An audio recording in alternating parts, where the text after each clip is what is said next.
قال ذي قد تعلم من صديق طعني، لو يجي الوقت مرة ما شريته ولا شريه. دام منه تعلم من زمانه يبعني، الزمن هو يجيبه والزمن هو يوديه. دام منه تعلم من زمانه يبعني، الزمن هو يجيبه والزمن هو يوديه. والزمن هو صديقي من دروسه كرمني، والصديق الوفي ما عمرنا نحش فيه. والذي قد غدرني دام منه غدرني، أسعد مننا لا بد يوم ما نجازيه. دام والغدر فنه ودام والهجر فني، ودام هو قد غدرني لعنب من يخاويه. والذي قد شفته في جماله أسرني، فوق هدب العيون السود والراس أعليه.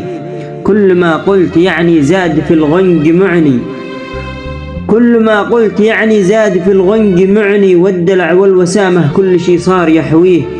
صار لي مثل قائد كل كلمة سمعني، قال سمعا وطاعة روحي والقلب تفديه. رغم أنه صغير في سنه لكن الله رزقني، ربنا من عيون الشر والظلم يحميه. قلت له ما الديانة؟ قال شيعي وسني. قلت له ويش اسمك؟ قال اسمي تهانيه. ثم عني مشى، قلت يا ليت يا ليت ذكرني، ساعة واقبل نحوي والخجل كان يحويه. يا جميل المباسم بسألك لا تردني، قل لنا وين ديارك والقلب ويش تعطيه. قال اسمي عرفته والدير ذي حوتني، من قبيله أصيله شيخنا من يرعيه. من جماله أسرني، من عيونه سحرني. بين لحظة ولحظة قمت سرعة أناديه. دام مني فهمته ودام منه فهمني، صقر من أصل شامخ والأصل ما بنشويه. بين لحظة عرفته وبين لحظة عرفني، كيف صدفة صدفته وكيف صدفة لك رويه.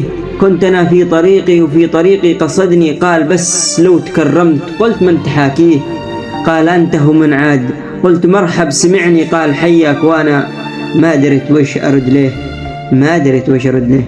سلامتكم. الشاعر سليمان سالم عبد الوهاب.